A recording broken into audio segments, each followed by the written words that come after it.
संदीप गोटे जी भोपाल से। राधे राधे राधे। राधे राधे महाराज जी, मैं पेशे से एक चिकित्सक हूँ, पर 13 साल से उन पुरुषों की मदद करता हूँ जिन्हें महिलाओं द्वारा या किसी के द्वारा झूठे केस में फंसाया जाता है। महाराज जी, मेरा प्रश्न है कि कर्म और धर्म के सिद्धांतों के अनुसार जब किसी पर झूठा आरोप लगते हैं तो उसे क्या करना चाहिए, क्या आंतरिक भावना रहनी चाहिए?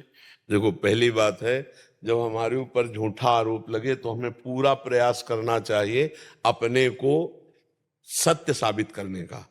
और जब हमको उस सत्य साबित करने पर भी दंड मिल रहा है और हमें वास्तविक दंड मिला, तो फिर हमें विचार करना चाहिए कि हमारे उस पाप का ये फल है जिसका ना सरकार ने दंड दिया और ना हमने प्रायश्चित किया, लेकिन पाप किया है। तो घूम करके यहां हमने पाप नहीं किया लेकिन मुझे दंड मिल रहा है, तो निश्चित समझो मुझे मेरे उस गुप्त पाप का फल है जिसको कोई नहीं जानता है।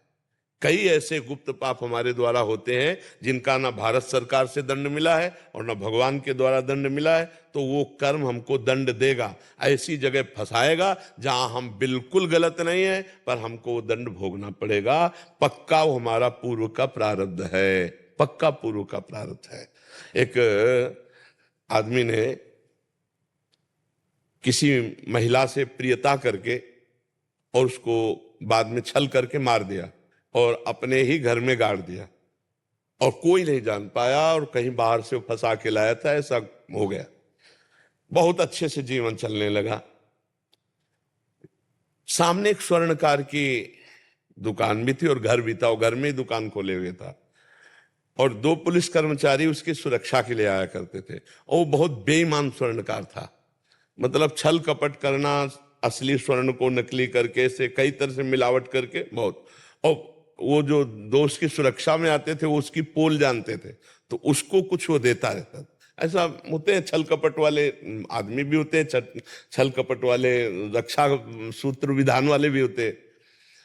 अब एक दिन किसी अच्छे स्वर्ण के उसमें उसको लाभ मिला, तो ये बात जब उन कर्मचारियों ने देखा तो उससे कहा हमें अच्छा दाम दीजिए।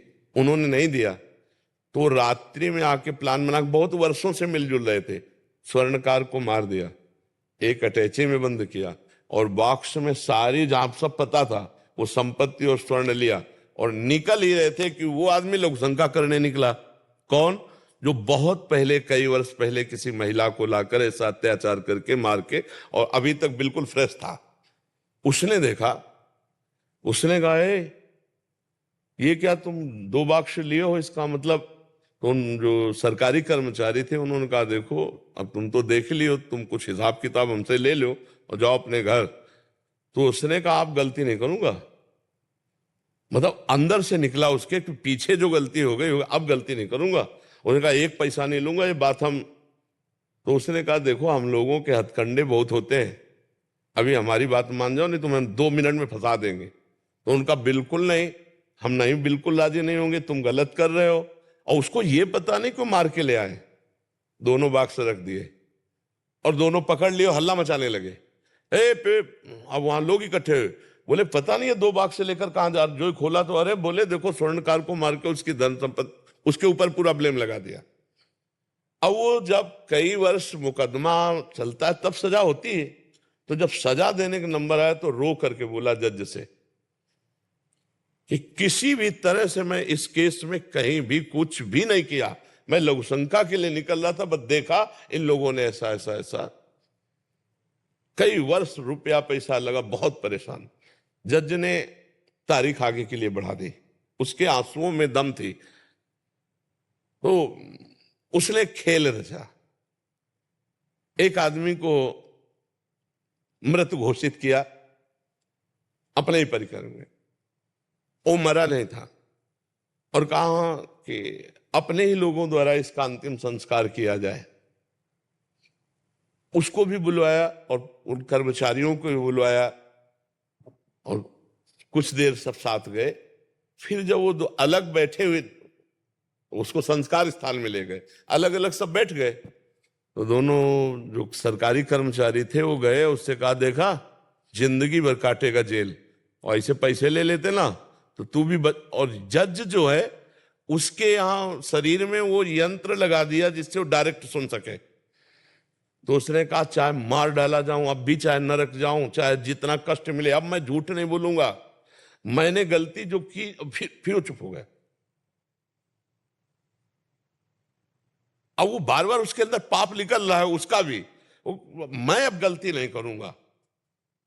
जज ने पुलिस वालों को उनको बुलाया और कहा यंत्र फिट है उसके पास, आपका पाप रुका नहीं, आपने बोल दिया है, मुझे पता चल गया है, इसका पूरा का पूरा खेल आपका है। फिर उसको एकांत में बुलाया, बोले आप इतना बोल के रुक गए थे, अब नहीं करूंगा। तो आपने पहले कुछ किया क्या? अब वो चुप हो गया। बोले आप रो के कह रहे थे मैं झूठा हूं, मुझे इतना कष्ट मिला, मेरा पैसा खर्चा हुआ, यह हुआ, आप बताओ कुछ किया है? बिल्कुल आपको माफ कर दूंगा, केवल मैं जानना चाहता हूं कि आपको इतना कष्ट क्यों भगवान ने दिया। तो उसने कहा हम ऐसा ऐसा। तो अव्यक्त पाप ले कहां फंसा के उसको कितना कर। जज ने कहा कि जाओ, इतना ही तुम्हारा प्रायश्चित, अब आगे भगवान जो तुम्हें दंड दे, लेकिन ये दंड। तो हम लोग जो झूठी जगह में दंड भोगते हैं, यदि हमारे सफाई पेश करने पर और हम फंस गए, हमारी सफाई नहीं मानी जाती, तो पक्का आप समझ लीजिए कि 100% कोई ना कोई हमारा पाप जिसका हमने भोग नहीं भोगा, जिसका हमने कोई प्रायश्चित नहीं किया, पर वो पाप जो हमारा पीछे पड़ा है, वो आकर हमको दंड दिया। ये हम आपको सत्य बात कहते हैं। अवश्य में भोक्तव्यम कृतम कर्म शुभाशुभम, जब तक हमारा कर्म नहीं होगा तब तक हमको दंड नहीं भोगना पड़ेगा। ऐसे बहुत से पाप अपने लोगों से हो जाते हैं जो गुप्त रूप से पड़े रहते हैं और हम उनका कोई प्रायश्चित नहीं करते। भ्रूण हत्या, गर्भ हत्या, व्यभिचार, कई ऐसे पाप पड़े होते हैं हमारे जीवन में जो हमारे अगला समय आने पर निर्दोष अवस्था में हमको दंड दे देते हैं, हमें फंसा देते हैं। आप समझ पा रहे हैं? तो हमें चाहिए कि फिर धैर्यपूर्वक भोगना चाहिए। गुरुजी मैं इन्हीं लोगों पे, इन्हीं की हेल्प करता हूँ, इन्हीं का। अच्छी बात है, अच्छी बात है, अच्छी बात है। अगर निर्दोष को बचा सके अच्छी बात है, लेकिन अगर वो भोगला है तो आप बचा भी नहीं पाएंगे, वो फंस जाएंगे। नहीं फंस जाते? सबको तो नहीं बचा पाते होंगे, है? हाँ, उनका भोग है तो फिर उनको भोगना पड़ेगा।